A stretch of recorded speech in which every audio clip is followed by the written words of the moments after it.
Okay. For those of you who don't know, I'm Ivan Kaisan. I'm from Honolulu, Hawaii. I'd like to welcome you to another Film Club episode at Braver Angels. And joining me today is Donna Murphy and Stephanie Zamora.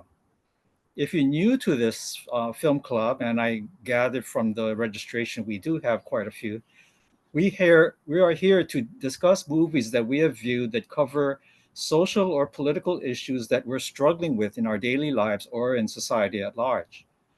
So today, we moderators will be posing various questions to you all, exploring different aspects of the films that we saw. If you'd like to speak in response to a question, please raise your electronic hand, which you should see at the bottom of the screen. You can click on it to raise it. But for now, please mute your microphone and unmute if you're called on.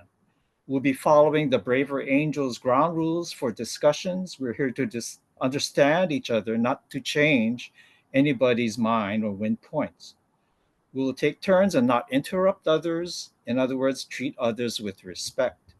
Due to time limitations, we ask you to please keep the remarks brief, say at 2 minutes at the most, and we may not get to everyone who wants to speak in order to get to our other questions. Also, be advised that if you've already spoken several times, um, we as moderators do want to give a chance to speak to someone who hasn't.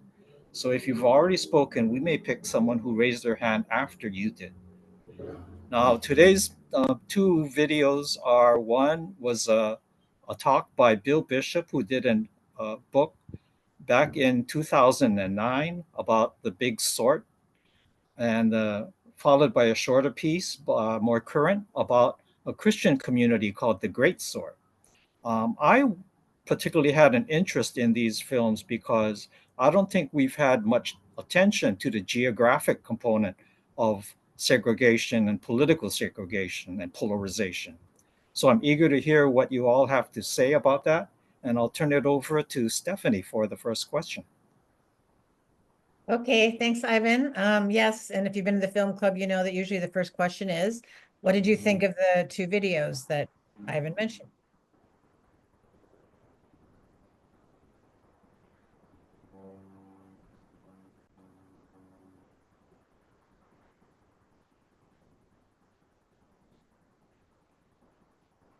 So one is older, one is newer. Do you think that they had a point? Do you think they made a good pairing or not? Anything at all?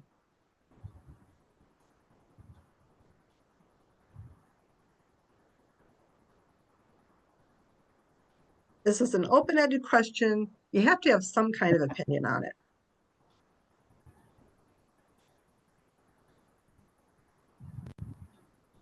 Oh, Okay, Jim, go ahead. You have to unmute yourself. Yeah, so unmute yourself, Jim. Yeah, you need to unmute yourself. Or There I it can is. even. Now Yeah. you can hear me? Yes. Thank you. you. Great. Yeah, I cheated on my homework. I only watched the first video. That's because um, a group of evangelical Christians forming an intentional community out somewhere in flyover country really just doesn't, compel me to watch. However, the other one I thought was quite interesting. It wasn't really what I'd call a film so much as a videotaped lecture. And it was a lecture I would have guessed it was been that actual filming took place in early 2008 at the latest, because he referred to Barack Obama, but also to President Bush. So I think that places it. And therefore, I think it's a 17-year-old film. And I think it showed its age when you're talking about the effects of uh, technology on society that came up. The smartphone hadn't really been invented yet. And a lot has changed. I would say my main response was that he was terrific on the subject of 1965 and how the world changed at that time, which I remember well. I would also not attribute all of the group bonding to geography as much as he did. as to the type of virtual communities that have formed and the way we all want to be around people who agree with us as a preference. However, my own feelings as a registered independent who kind of goes right of center on economic issues and agrees with the liberals about things like reproductive rights, I find there's plenty to argue with both sides, as they call it. And I do remember the past when people got along a lot better. Thanks, Jim. Ivan, yeah, what would you like to say about this? Yeah, I just wanted to take responsibility for. I'm always in the film club as moderators. I'm always recommending things that are not strictly films, not strictly documentaries, because I think I put a value on having discussions on the topics of the day more than I do paying attention to films in their strict definition. And I thought this was a valuable opportunity to talk about something that, even though the book is old and the talk is old, is as very timely today as it was back then, if not more so, because I think we are getting more polarized in just the locations we inhabit and among states. And I point to a prior film discussion we had about Eastern Oregon trying to secede, and a similar movement trying to get underway in Southern Illinois now. So it's definitely going strong, and definitely something that I think we should be keeping on the radar. Thanks, Ivan.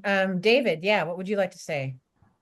Yeah, I noticed that it was an older video too, but he was saying some things that seem kind of universally still true.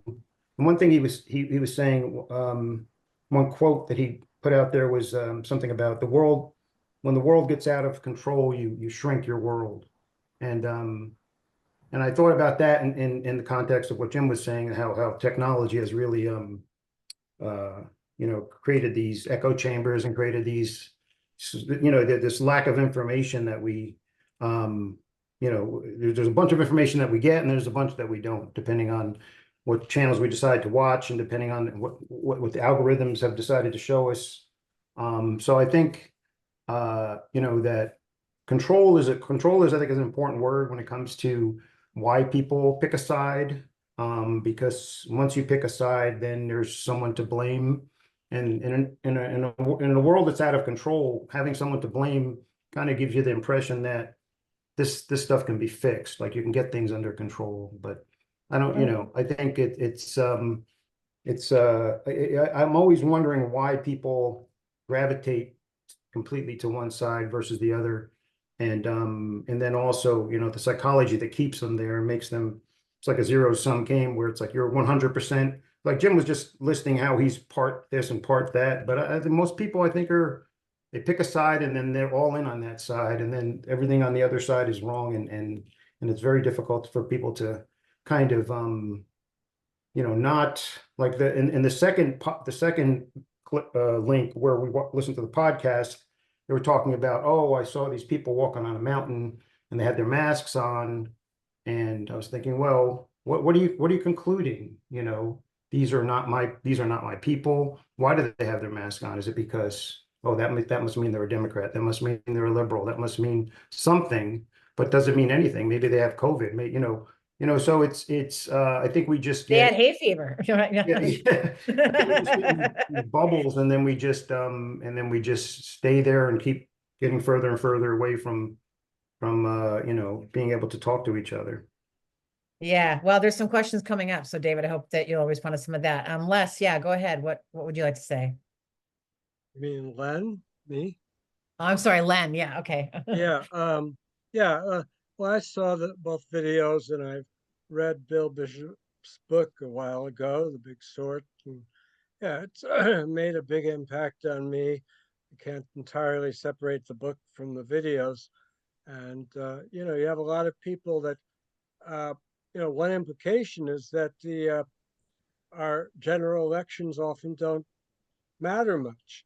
I mean, he was talking about in this video how now in 50% of the congressional districts, one party wins by a landslide, whereas in 1976 it was a quarter of the districts, only a quarter.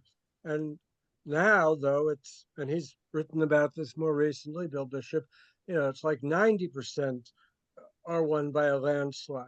So, I mean, even if you're in the majority in a particular district, it hardly pays to vote. And certainly if you're in a minority, it's hopeless. So a lot of people feel that the general elections don't matter much. And it's all going on in the primaries. And a number of writers have written about that. And well, I think that's, and Yeah. also there's a big, he was talking as if it's mostly choice that people move, but also there's the inability to move for working class people to move to these major cities that have economic growth. And I sent one of you a page from a book that's actually written as a cartoon that shows why it's impossible. Well, for a lot of working class people and rural people to move to these cities where they'd make more money. Yeah, yeah. Thanks, Len. Maddie, go ahead, and we'll take Eli, and then we'll go to the next question. Oh, hi, thank you. Actually, Maddie is my husband. I'm using his. Oh, okay. All right, that's the name I saw. Okay, Sorry. I'll go by that name. That's okay. Yes. So I also watched only the first one. I didn't have time to watch the second one, so no other reason. But I did find I had not read the book. I was not aware of this before I saw this video of the speaker. And actually, I saw it. I watched it with my sister-in-law, and we were just marveling or remarking that how things seemed to be, the explanations he was giving that were then seem to be similar to what are now, and people are saying the same things. But I found it interesting that he viewed or he presented it through a cultural lens. And he said, we moved to this place not for overt political reasons, but because we felt comfortable culturally. So that was kind of, an interesting perspective. But also I found it interesting that he had a lens he was viewing things through, and he didn't talk about some aspects. For instance, he seemed to assume that the people were just like, he didn't talk about immigrants coming in. I'm talking about, I myself am an immigrant. So, and where they choose to settle and for what reasons. And, and if they may not be fitting in very clearly into either the red, the Republic, conservative or progressive, not the, what should I say, groups. So that I felt was something different. But overall, I found it very interesting that, the reasons that he presented. I was not quite clear why 1965 was so important as a year. I'm not familiar with what happened to make it a turning point, but I appreciated, he's trying to give explanations. So I found it very interesting. Thank you. Thank you for your comments. All right. So I see the name says Eli. Is that your name? Okay. Yeah, it's Eli. Thanks. Okay. So yeah, I watched the first video and about half of the second one, and I found them both really interesting, although the first one was easier to watch for me than the second one. I found some of the comments being made about, not wanting your kids to go to your neighbor's house and what are they going to find there. I found that really hard to, there's just the idea that there are people that you don't want to be around. I found that idea difficult, but I think it is something we need to grapple with. And then I started thinking about where I live in Maryland, where I'm in a very blue area, and that, we do sort of choose our bubbles to a certain extent. I think that is true. And I was struck in the first video that when he was asked at the end, what should we do about it? He was really speechless. He was like, I don't know what to do about it. And I was so glad to have Braver Angels to come to, because I know we're trying to think about what to do about, and I know it was a long time ago, 2008, but he clearly was like laying out this whole phenomenon and then didn't really have an answer for what to do about it. So I'm glad we're here thinking about that. Great. Thanks a lot, Eli. Okay, I'm gonna turn it over to Donna for the next question. Okay, thank you, Stephanie.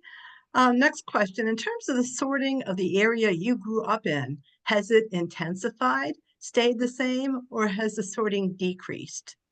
Thinking again about where you grew up, has the sorting of your area, has it, gotten more sorted or the same or sorted differently?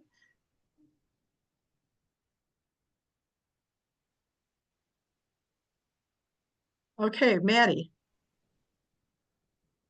So I didn't grow up there, but I went to school in Dallas. And at that time, I don't know about. I was not aware of the political, but just because it's in Texas, I assume that that might have been very conservative. And I recently went again after many years, and I was just amazed at the change, the demographic change. But I want to say that even though the demographics have changed, but I don't think that it has politically changed, So even the demographic change, I think, is a lot of immigrants that have come in. But I think even among the immigrants, probably little bit, maybe a little bit less conservative than it was. But I don't think that. So I don't know how to explain it. So, because this is not where I grew up, it doesn't apply to me.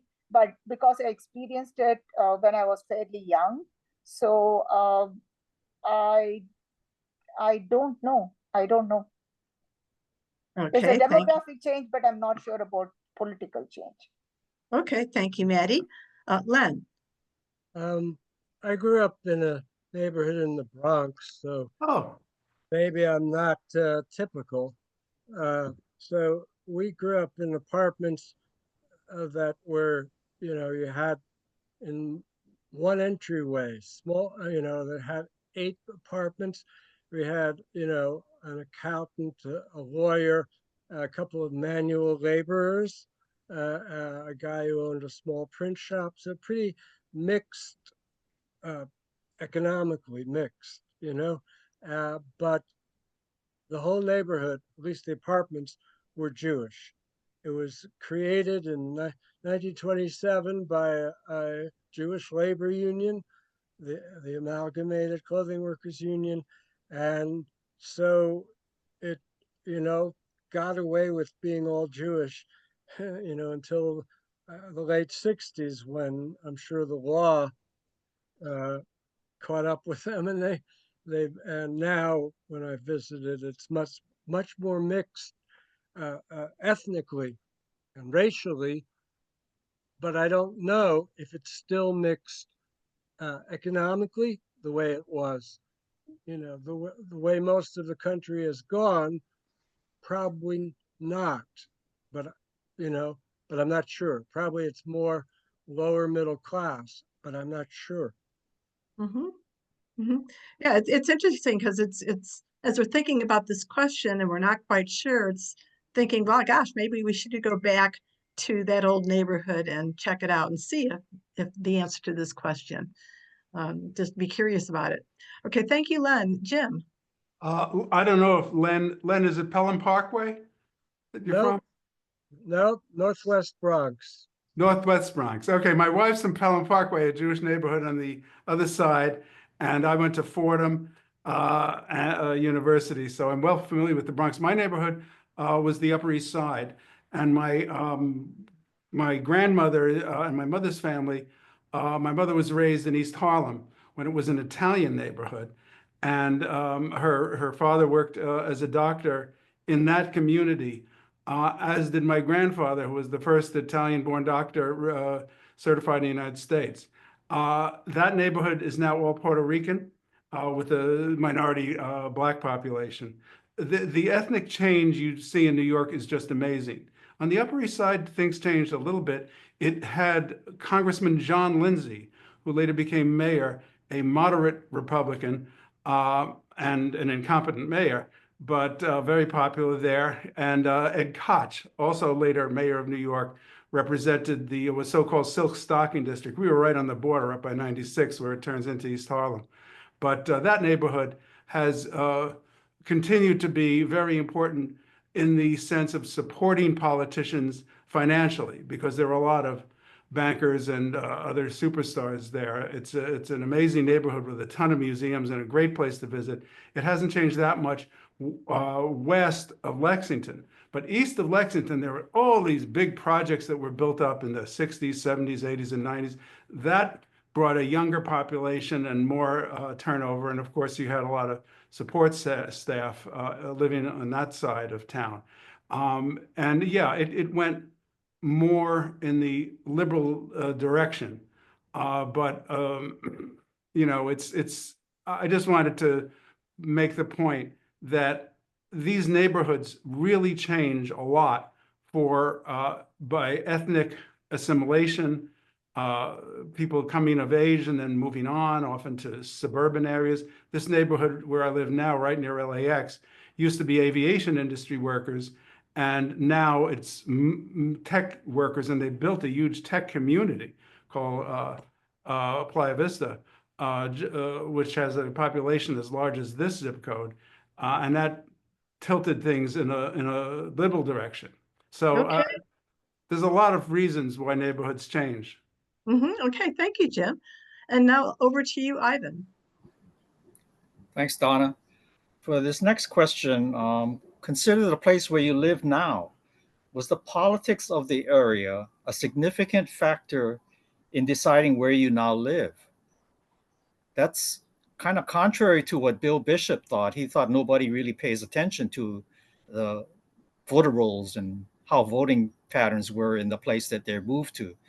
But he said that people really make a decision based on what they perceive to be lifestyle. So was the politics a visible thing for you to make a decision to move in the place you live? I'm not sure who was first. Let's start with just Christine. Actually, where I'm living right now, when I moved here over 30 years ago, I had no thoughts about politics. So it wasn't even in my mind. It was for work. And it's the coast of the United States. It was, beautiful country. No, I didn't give thought about that at all. Yeah, thanks. I would just interject that I think making politics a factor in where you decide to move is a luxurious kind of a decision, something that only privileged by income, that you have that kind of a wide scope in making a decision. Most people don't have much choice at all. Alida, is that correct? Yes, and my husband All right. Mike. Okay. Neither one of us has stayed in any one place. Well, growing up, I moved around a lot. Mike moved around a lot as kids. We both consider Colorado our adult home, but then we spent the last 11 years in Maryland. Did not move there because of politics, didn't think about politics when we moved there. And then 3 years ago, we moved to Southeast Washington State, which, rumor has it, Washington is a pretty liberal Democratic place. This is a very red part of Washington, and it was actually pretty surprising to us. We've never considered the politics of an area before moving there. And Maryland was changing while we were there. And I think right now, Southeast Washington may be changing with us here. It's different. I think it's become a more important issue now for many people. Maybe it's because we're retired and we're paying more attention to these issues, but it is more of an issue than I ever thought politics in an area would be. Yeah. Well, thanks a lot for that. That's very interesting. Let me go to David and then Abby and then Donna, you can close us out. So David O. Yes. I was born in a city in New Jersey and born and raised there, but my father was born and raised in North Carolina, similar to the gentleman in the podcast. And then I wound up about 15 years ago moving my family to North Carolina and been here working and living for all that time. And it's kind of when we first got here, I guess North Carolina went for Obama twice and then for Trump 3 times in a row now. It's a mixed bag, but we're kind of like we're near the Raleigh, North Carolina. So, it doesn't seem, and I definitely did not move here thinking about politics at all. It was financial. It was quality of life. It was more along those lines. But then, I don't think unless you live in like a completely, if you seem to be like the odd man out or something in some sort of place, but like there's so many people that have immigrated here from other states, especially from up north, from California, from other places. So your neighbors are, you do see the holdouts that have been here forever, that are been here generationally, and they'll be saying, like the guy said in the podcast, they'll be complaining about the Yankees, they'll be complaining about the damn Yankees and that kind of stuff. I hear some of that, but I don't really think that because the other thing is that I still have most of my family up in New Jersey and New York in that area, and that's a mixed bag about what their politics are. I've got people that love Trump and I've got people that hate Trump in my immediate family. So it's not really, I really don't think that the place I am, unless, like I say, I'm in somewhere in rural Alabama or somewhere, is going to make a difference as far as like my making a decision about, I shouldn't live here because I might not fit in, or on the other, on the other side of it, I'll move to San Francisco or somewhere if I'm a conservative. Then I might not fit in very well there or something. So I think other than those extremes, I don't think it really matters. I don't think it really matters much. You should make a decision based on that at all. Okay, thank you very much. David Mosman, sorry, I didn't mean to pass over you. I saw your hand earlier. Yeah, when you called on another David, I dropped my hand. Yeah. We moved to the Twin Cities for work, moved to the current part of the Twin Cities because it was closer to our work and we could get a condominium and good public transportation. So we're in a very blue area. And I know a number of my blue friends who are afraid to go into red territories, especially if they don't remove their bumper stickers. So there's a fear of the red. Yeah, I wouldn't go wandering around the countryside with Omar, Ilhan Omar bumper stickers, who's our congressperson, and expect not to be harassed. But, Yeah. Well, thanks. And Abby, sorry, but you can speak now. Just Hi. Yeah, I live in the Boston area and I came here, had nothing to do with politics, had to do with economics, and stayed for romantic relationship and then politics and then more work stuff. And it is so blue here that a lot of the Democratic candidates go unopposed. It's like everybody assumes that you share their every view. And if you say anything outside of that, they really look at you like you're a monster. And because I am independent And I am kind of equally terrified of both the Republicans and the Democrats these days for different reasons. I'm in a very uncomfortable position. I even fear for my job if I'm outed on any of my views. I feel like I'm living in the closet. And Wow. I fantasize about leaving the country, but I have no idea what the politics is like in other countries. I don't think I'd necessarily feel better in an overwhelmingly red area either. And dating is almost impossible. It's like a minefield. And I'm very uncomfortable here now. Wow. Sorry to hear that, Abby. The last speaker will be Donna, and you can either speak on this one or move us into the next one. Okay, I did just want to say to Abby that they say that the workplace is like one of the last places where people can be more balanced in terms of ideology, and that the workplace, it would be a natural place where people can talk and find different points of view. So I find it really sad that you feel that you can't talk in your workplace, that you're afraid you'll be outed and not accepted in your workplace. That's really, really unfortunate. Okay, I feel like I need to respond to that. I'm an acupuncturist and a holistic medicine person. Mm. And so all day long, I have people coming in and raging about Trump, like literally having meltdowns and crying fits and anxiety attacks. And while a lot of what Trump does appalls me, I was very strongly against the vaccine, okay? But I can't say anything because I fear losing my, it's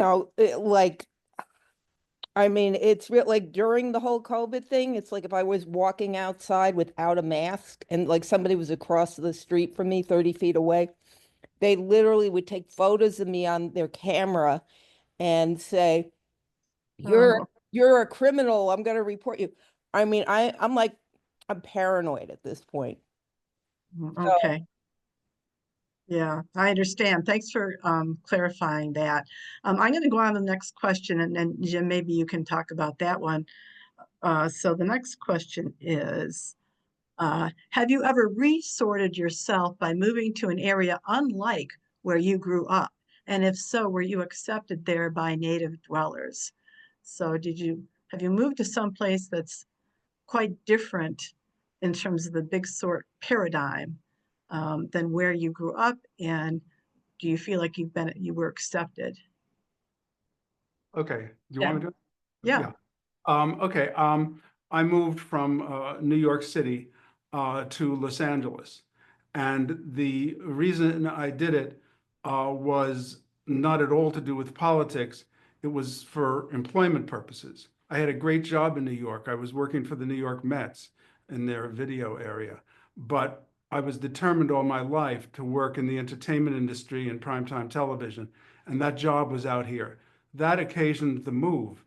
My wife is why I moved to this particular neighborhood, because her job is in this area where I ended up working also in education in the area. Now, working in those two areas, education and media, refers back to the last subject that Abby talked about, which is this business of going undercover a bit. Having worked in the media and education industries all my life, I have friends who, 6 actually, who from the university, who never revealed their politics to anyone else but me. I was out and open about it. But it was not a smart career move. I was part-time for many years, so I'm okay with that, and they needed me for what I did.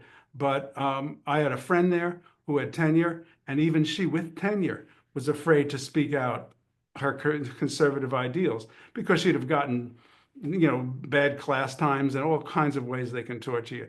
In the entertainment industry, I was something of a curiosity, and the liberals were very tolerant and interested in what I had to say about politics.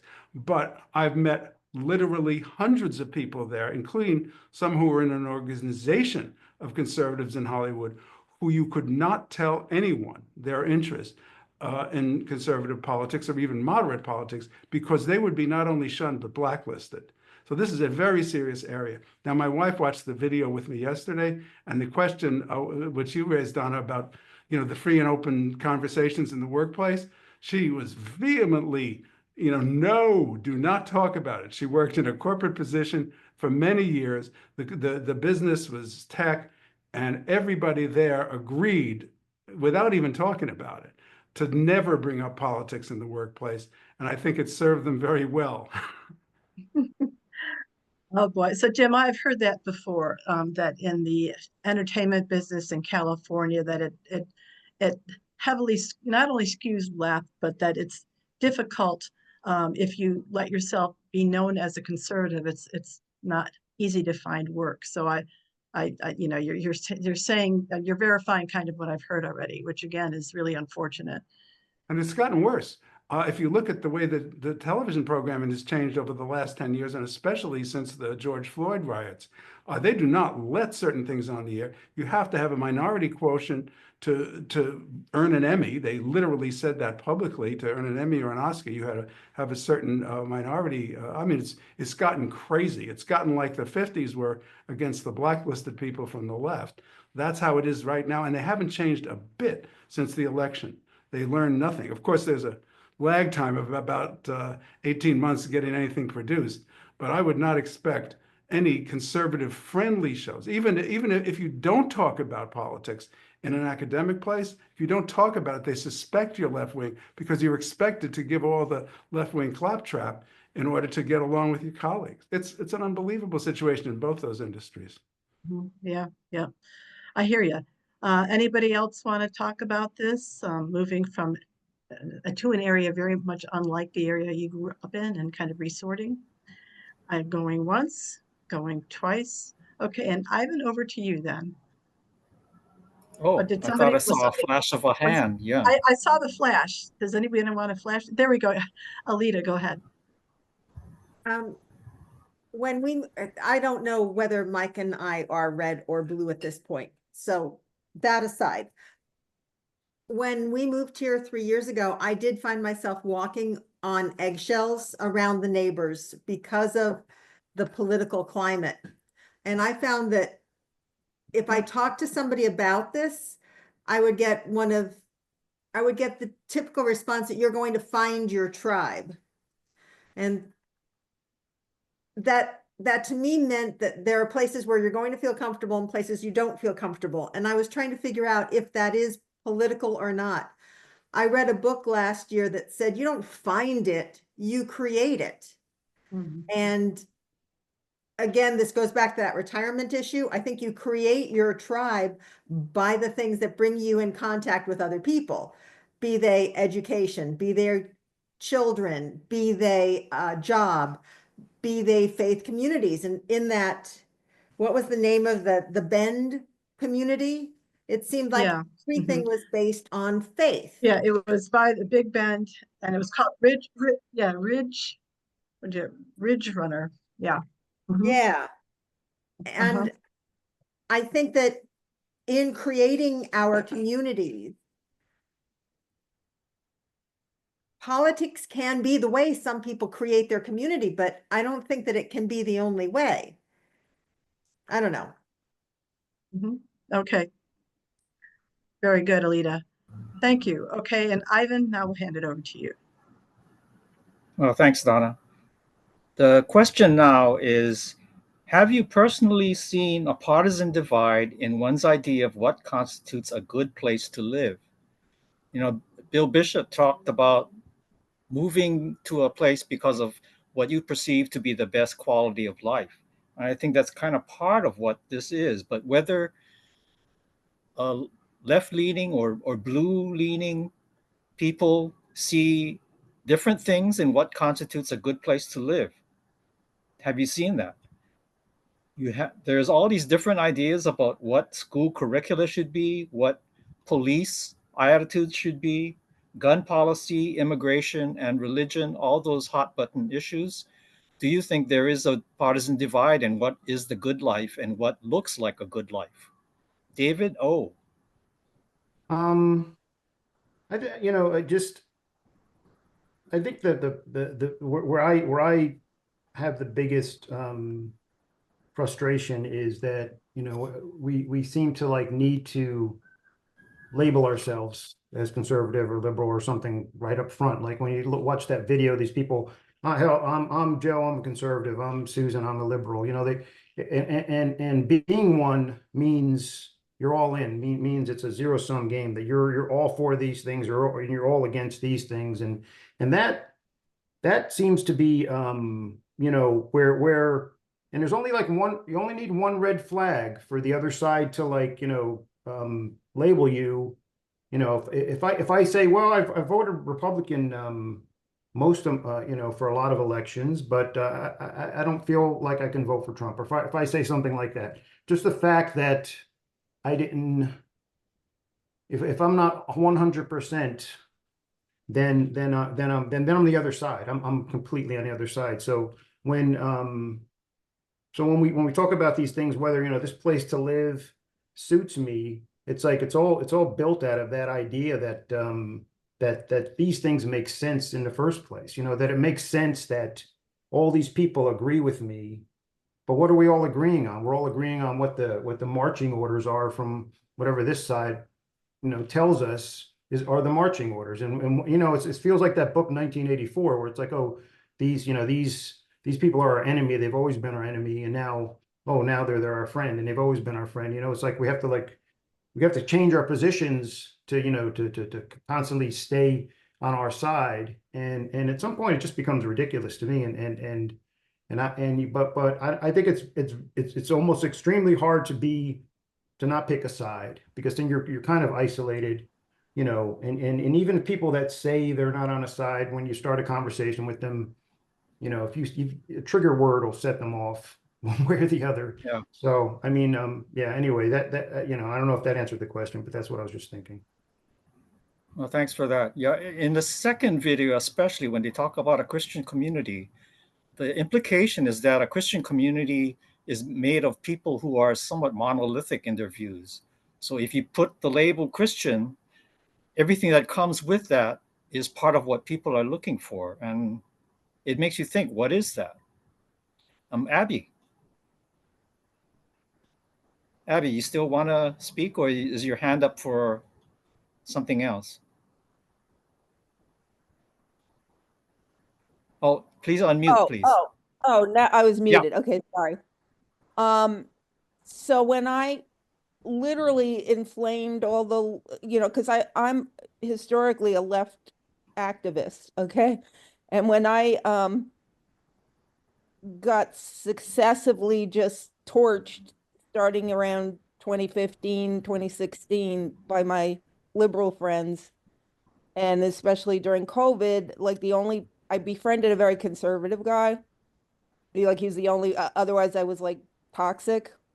And so I really gave it the Good Scout try, you know, like going to all his stuff. But that was like a complete echo chamber to me too. Like they have just as many intersectionalities that don't make sense to me as the current leftists. So I just, I don't even understand the terms anymore, because I believe that like left used to mean something different than what it means now, and probably right too. So I don't feel like I've changed my values, but it's like now I'm labeled things, and I honestly, it's just boring to me. You just say one word, you set people off, and then they're like an antenna broadcasting either Fox or CNN, and you're going to get the whole vomit. You're going to get the whole thing. Wow. So it's like if I get upset about one thing that pegs me on the left side, the liberal side, then that's like the signal that I'm a good leftist, and then I'm going to get the whole thing. Or vice versa. It's horrible. It's boring. Sounds terrible. Sounds terrible. I just, Thanks a lot, Ivy. and I know there are, and I think it's arbitrary, or I think there are other countries that have different mixes of these things. And maybe there's one that fits me better. I don't know. Yeah. Well, David Mosman. Okay. I call myself a progressive Christian, and many of my strongly progressive friends, we come together through Christianity and through progressive politics. I recently saw a study where most Christians are moderates and not the rabid right that is depicted in the media. If you go to a mainstream church, you'll find they'll accept the gays and lesbians and everything else. I get my dander up when people portray Christians as homophobes and all the rest. Yeah, I hear you. If anybody else want to speak on this subject, otherwise we'll move on to the next question. Oh, Maddie. I actually kind of forgot what your original question was, but I'm just thinking about, where people live and is it because of the political thing or the cultural. And one thought came to my mind is that if people do have a choice of, let's say, various little towns they could live in and, equally okay for their work, then perhaps how the taxes are spent there informs their decision. And that might have to do with the politics. So and this is just, I personally live in New York City. So, but there are many towns outside that people commute from. And so I think when they choose where to live, that might kind of be the reason why they choose some place. Okay, thanks for that. The next question. Is there a difference between people who lean red politically versus those who lean blue in how conscious they are of the politics of the place that they chose to live? Is there a partisan divide in how sensitive you are to the politics of the place?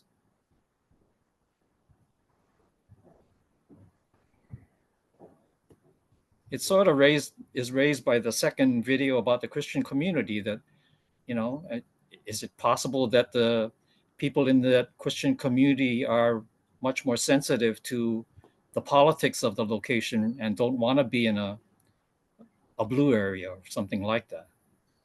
What do you think?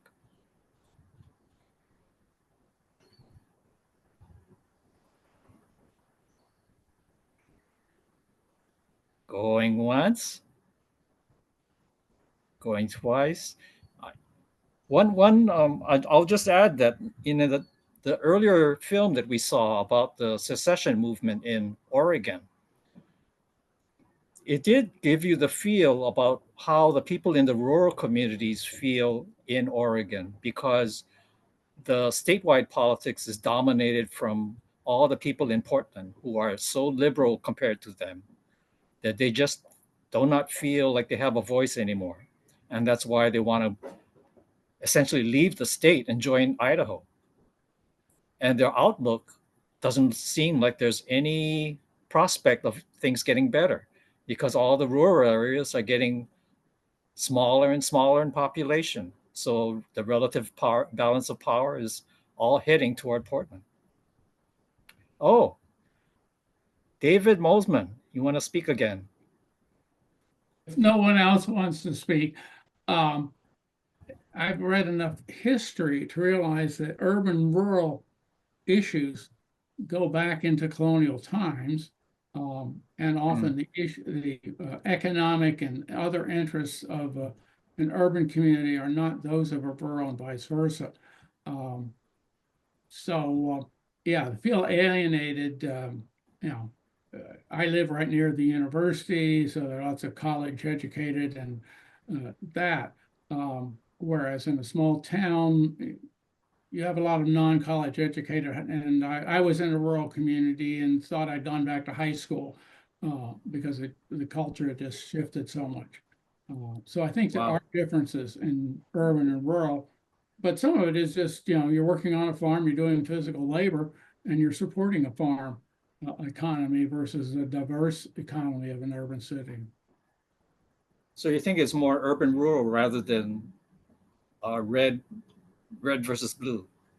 Well, I think it's become red versus blue, but it Oh. was not originally that. I think our parties here in Minnesota, we had the Democratic Farmer Labor Party, which is still the Democratic Party, but mostly it's urban now.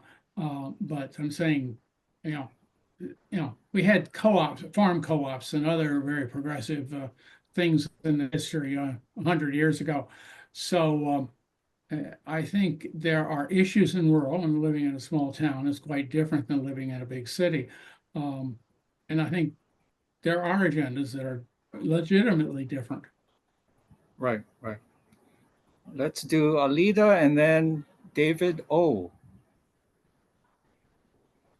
I think political illiteracy can happen across the entire spectrum of political viewpoints.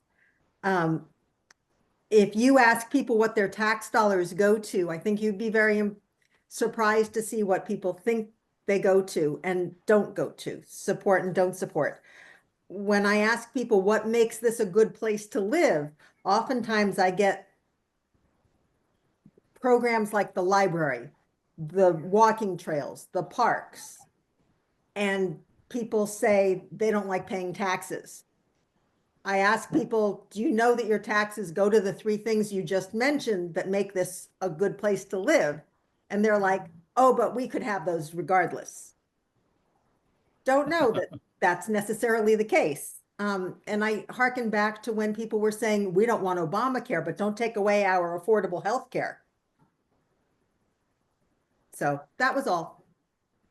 Yeah, no, I hear you. David O.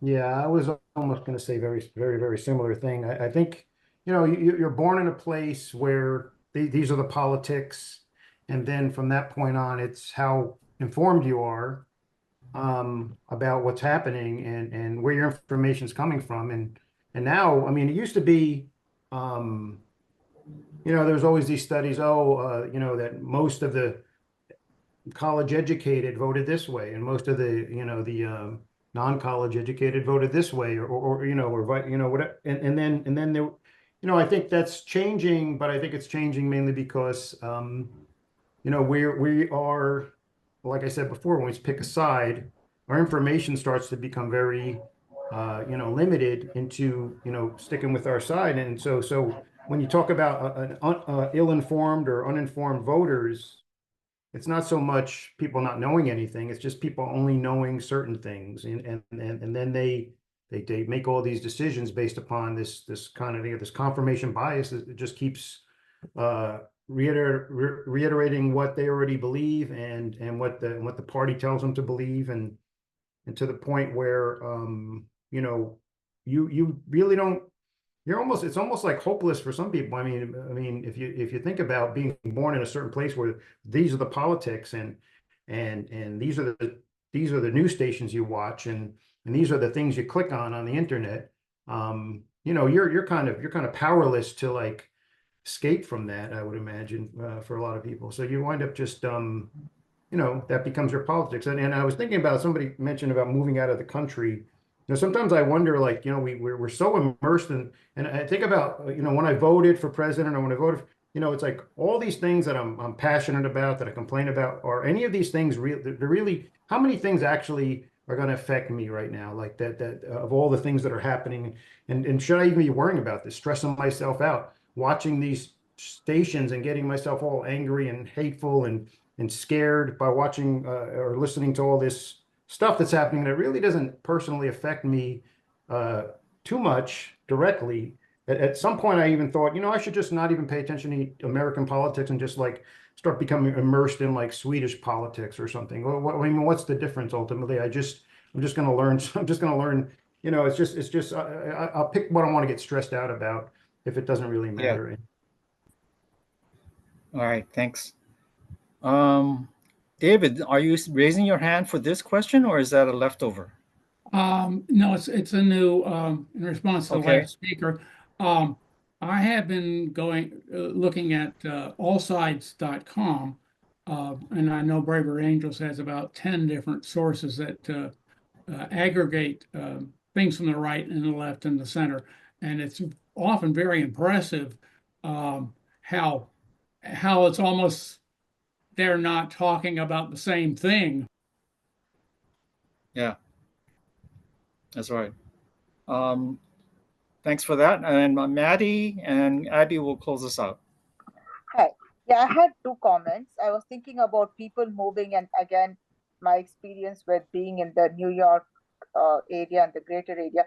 I think one of the choices that people look at, especially when they have children, is the schools and which school they would like their child to be in, and that might be their comfort level of who they perceive to be like them or the good place for their children.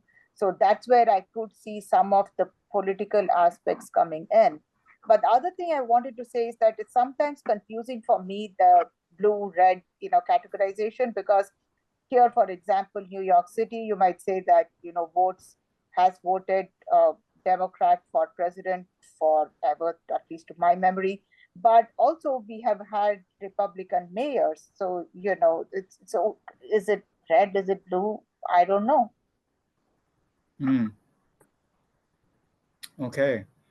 And Abby, let's close out with this question. It almost feels like we're already in meta or virtual reality, like just in real life. Like I said, people to me seem like human transmitters, like human antennae. And most people have to live in big cities economically. I do. I look back fondly at the 4 years that I lived kind of more in a not a rural area, but I lived in a small college town that was kind of ruralish. And there were just more activities in the real world with nature, with bonfires, with getting together and having a music jam, with that kind of thing. And in the city, everything is events like lectures, sports, and then politics as a sport. And I think I don't feel grounded here. And I think this is part of the problem where people just go off the rails, because this is like we're living, I don't know what the word is, virtual lives, and getting all up. We're so disconnected in certain ways that we overconnect with this. Right. Well, that's why I was so interested in this topic, because if we're in homogeneous communities, then the only time we're going to see someone from a different point of view is virtually, which is scary. And with that, I'll turn it over to Stephanie.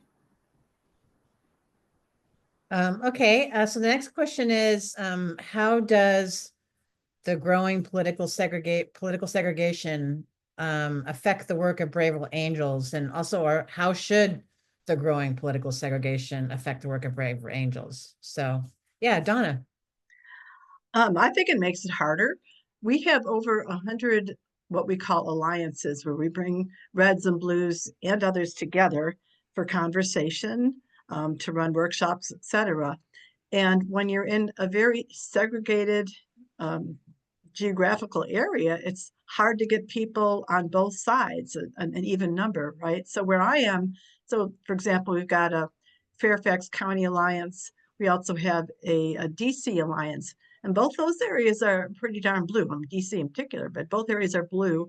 And so it's hard to get a lot of reds to come to meetings and to participate in this discussion. I mean, sometimes, if you're the only person of your particular persuasion with everybody else thinking differently, you're going to feel out of place. You're going to feel maybe defensive, or people aren't using your language that really resonates with you. And so you might not come again to the Alliance meeting. So I would say it makes us Braver Angels, of course, as necessary as ever, but it is difficult sometimes at the alliance level. And I did think it was interesting when someone said, yeah, the way that we can get together really is over Zoom. And, you know, that's interesting because there's like the Zoom debate that we just had a few nights ago. We could get both reds and blues because it was Zoom. If we had had that debate in Washington, D.C., for example, then it would have been hard to get an even-sided discussion. Okay, thanks, Donna. Anybody else want to comment on that question?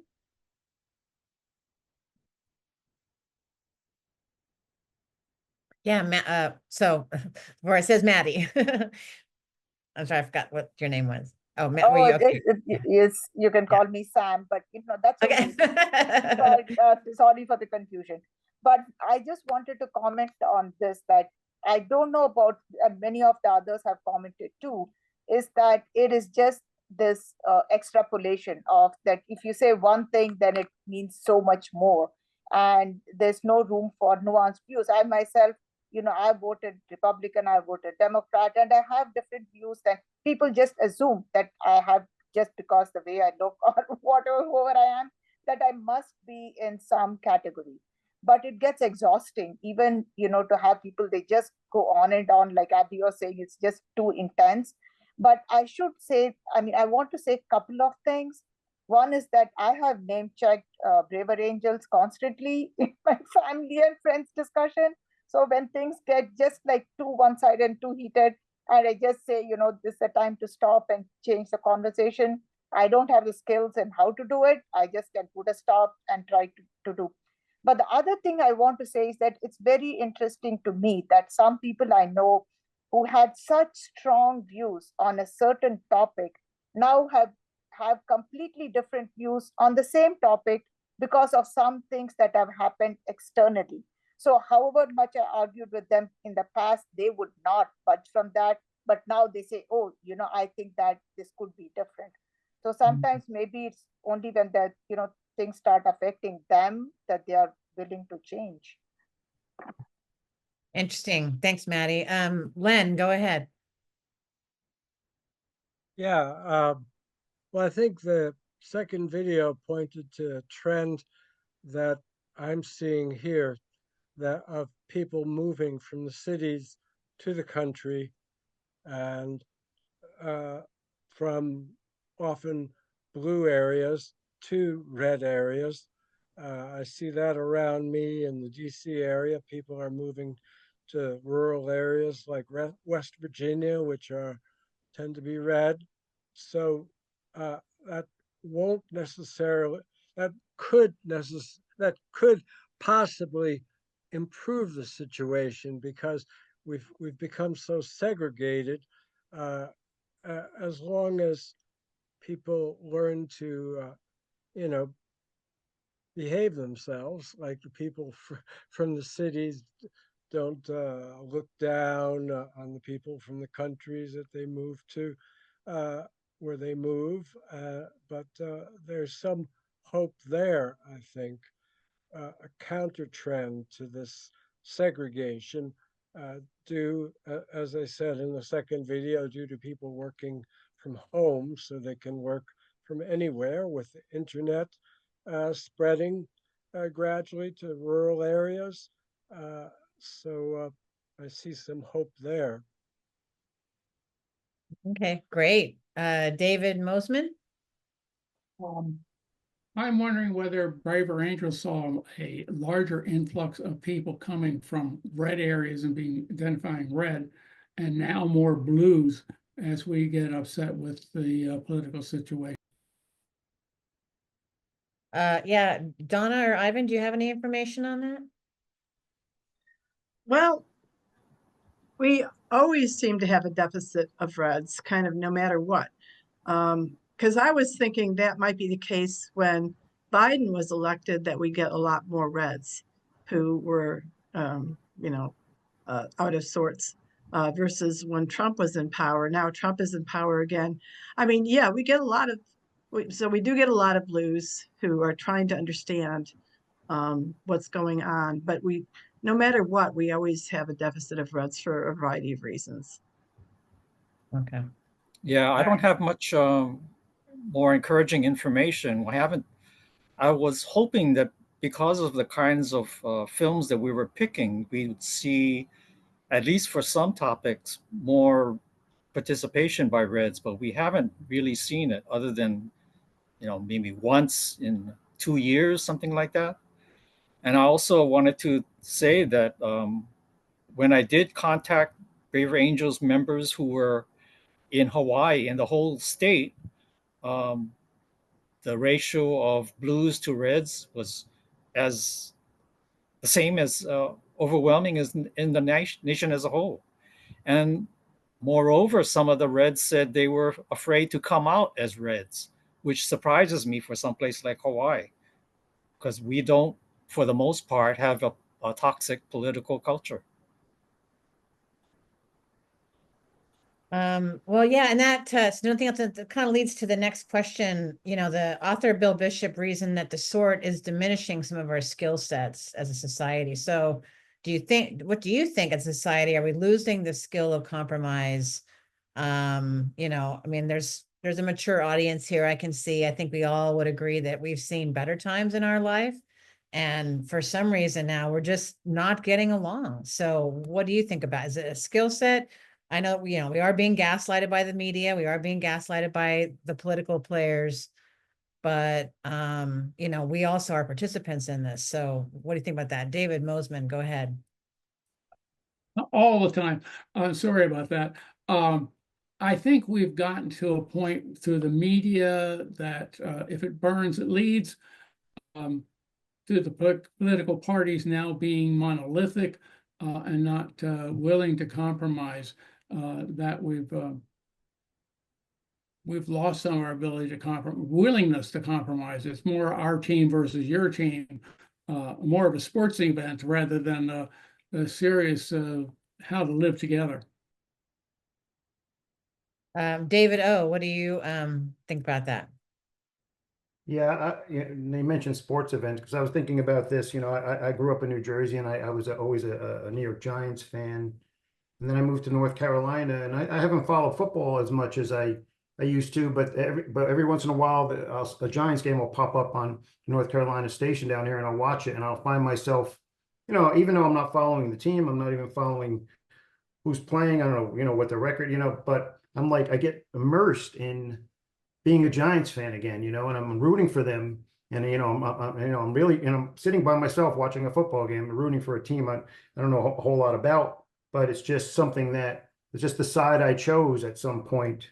And I feel like we just get chosen on that side, and we start to lean that way in every conversation and every thought we have. We're leaning in one direction versus the other. I had this thought, like if you turned on like MSNBC for a half hour and watched it, and then turned on Fox for a half hour and watched it, and then you come away from that picking one, saying that's a lot more biased, or coming, I would find it refreshing coming away saying, oh, they're both incredibly biased, right? But I don't think that, I think most people get, stuck in one corner and can't don't have the ability to say, both sides are biased, and I'm gonna pick and choose the few things that I'm for and against that has nothing to do with what this side's telling me or what that side's telling me. But I just find I find it very rare people to be able to do that anymore. I find myself leaning one way mostly too, and I try to like question my own beliefs. Does that really what I believe, or is that just because my wife and I were watching something and it was somebody said something and she said, and then we found out it was this governor who said it, and just because it was this governor who was this particular party had said it, she got very angry and said, "Oh," he goes, "Oh, that jerk," and I said, "Wait a minute, but that law he's passing actually makes kind of sense to me. Why are we against it?" So I said, we have to stop and just stop, reacting from one side to the other, and in other words, just look at it, try to back out of it and look at it from a objective stance. But yeah, for sure. And I found now that on television especially, it's hard to listen to both. I mean, if you're biased, it is hard to listen to the other side because the way that they talk about each other. And I know that even if I was listening to the other side, you know, it'd be hard if I was on the other side to listen how my side talks about things. So I've been, you know, definitely doing a little more reading and less watching on cable television so I can control the tone. Because it's hard to listen to the other side, just the way they say things sometimes. It's like, well, that's what my side sounds like to them too, right? Anyways, yeah, Maddie, go ahead, and then we'll go back to Donna for the next question. Yeah. I wanted to say that for a lot of people, I'm sure it's true that it's anxiety that drives a lot of their political decisions. And different people have anxieties of different sorts. Younger people have, you know, and the political parties are offering them some solutions. So they feel that's the solution that fits their need. And I don't know the compromise. So it seems that, you know, there are these two different solutions and that's it. But there should be some creative way of coming up with the answer to, you know, people's anxieties. And so that's the, the best that, you know, I can think about. But yeah, I do agree that we feel kind of cornered to be in one or the other. So probably that's where the divide comes in. Okay, thanks a lot. So Donna, back to you for the next question. Thank you, Stephanie.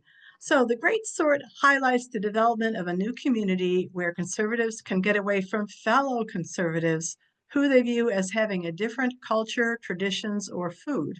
What is your reaction to this?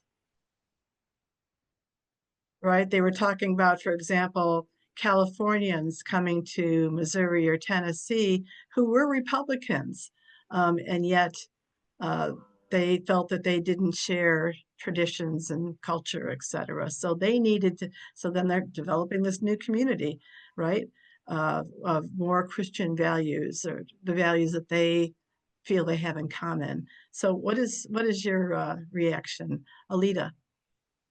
I love the implication that healthy values were the same thing for all the people that they wanted to invite into their community. And as he was discussing it, I was thinking to myself, to me, one of my greatest values is inclusivity, diversity, variety. And I thought, wow, how we would define healthy values even are quite different. It reminded me quite a lot of discussions of racial segregation and redlining, where you draw these arbitrary lines. Mm-hmm. Yep. You've got a good point, Alita. Ivan.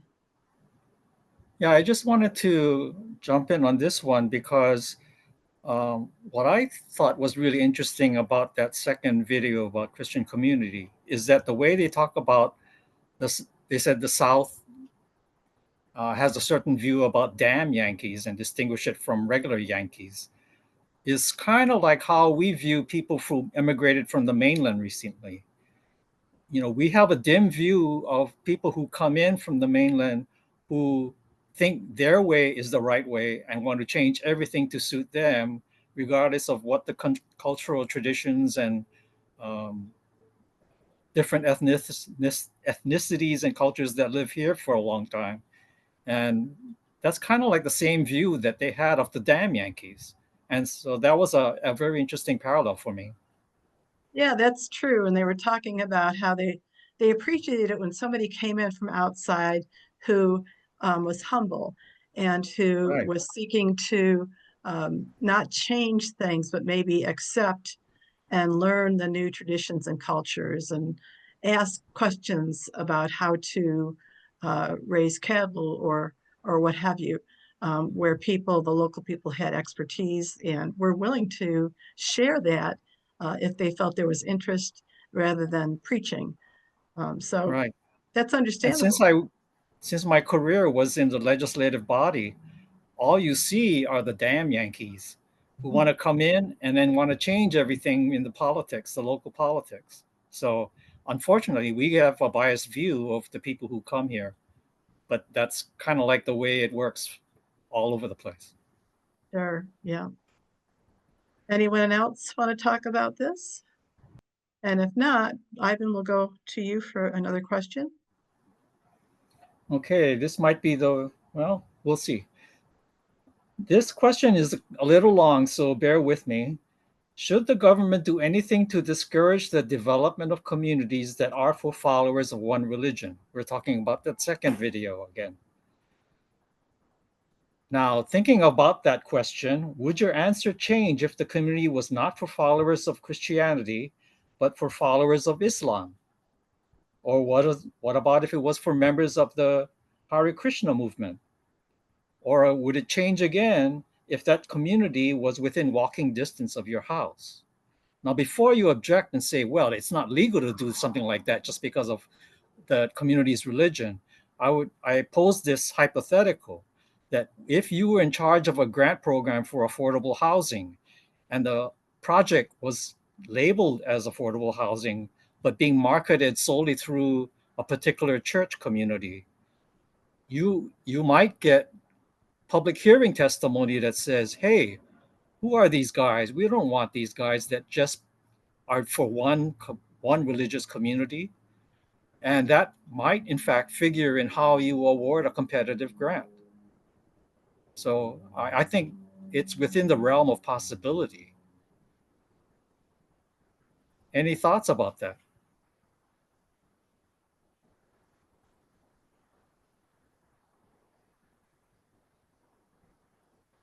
David Mosman. Again, I am a descendant of pilgrims from Plymouth. But when I moved here in Minneapolis, there was a Buddhist temple meeting in my condominium building. So I'm not against it, but I think a lot of people would find it difficult. I am more of an ecumenicalist in my own religious beliefs. So I can put up with, or would try to put up with anything. Actually, my son is Buddhist, his wife is Hindu. So I accept them all, but that's a progressive view, I'm afraid. Were there any complaints about that Buddhist community? No, they had a weekly meeting and used our garage or our garden area for part of their worship services. All right. A lot of times it's about fears about a community, and then when they actually locate and operate, all the complaints go away. Maddie. Yeah, I didn't see the second film, so I don't know exactly how the community operated.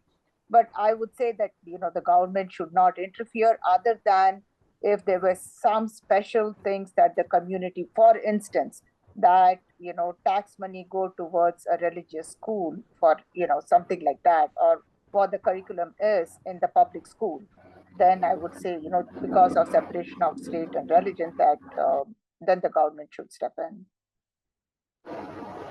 Okay, David. Oh, Yeah, I mean, I guess if you look through history, a lot of problems have stemmed from some religious group wanting to kind of isolate themselves from or eliminate other religions from where they are. That's still ongoing, I would imagine. But I think that there's kind of two extremes that, and especially like lately, we're talking a lot about, where we went too far with, say, diversity. We went too far with this, and then but then the other extreme is, let's all get in our own little groups and isolate ourselves from each other. I mean, that's the other end of the spectrum, and both ends are problematic. I think we just need to find common ground. I mean, America is built on this idea of, everybody is welcome, but as you were saying before about, usually people coming in and not being, not respecting the traditions and wanting to change things. I feel like that's, as you said, that's everywhere. And in particular, that's the reputation of the ugly American, right? We go anywhere and we're trying to, like, we're a little bit too loud, we're a little bit too invasive into the place where we should probably be having a little bit more humility and respect for. But I think trying to get just deciding, and especially having the government involved at all, and decide, and just like it'd be like the opposite argument, like, oh, why is the government involved in making things too diverse? And why would the government be involved in making things not at all diverse, right? It seems like not a good idea either way. Right. Thanks for that. And I'll turn it over back to Donna.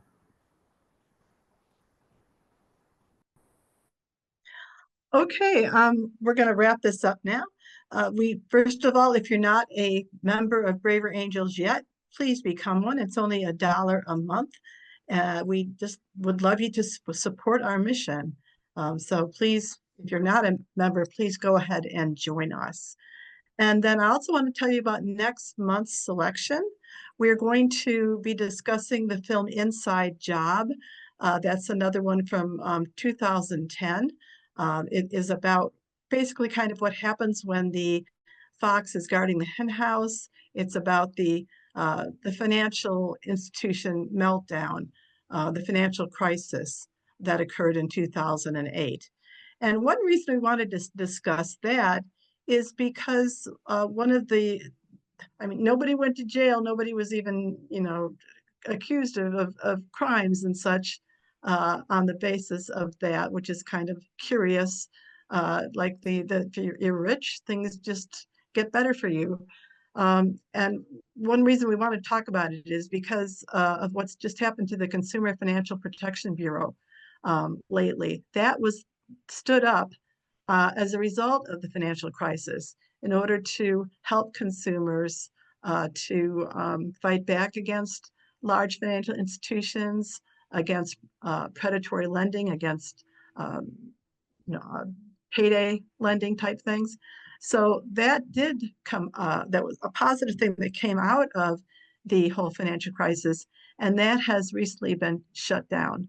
So we'll also have just a very short video that we'll have about the CFPB as well. So we're going to compare those two subjects. Okay, so with that, we thank everybody for coming, and we hope to see you next month. And take care. Bye-bye.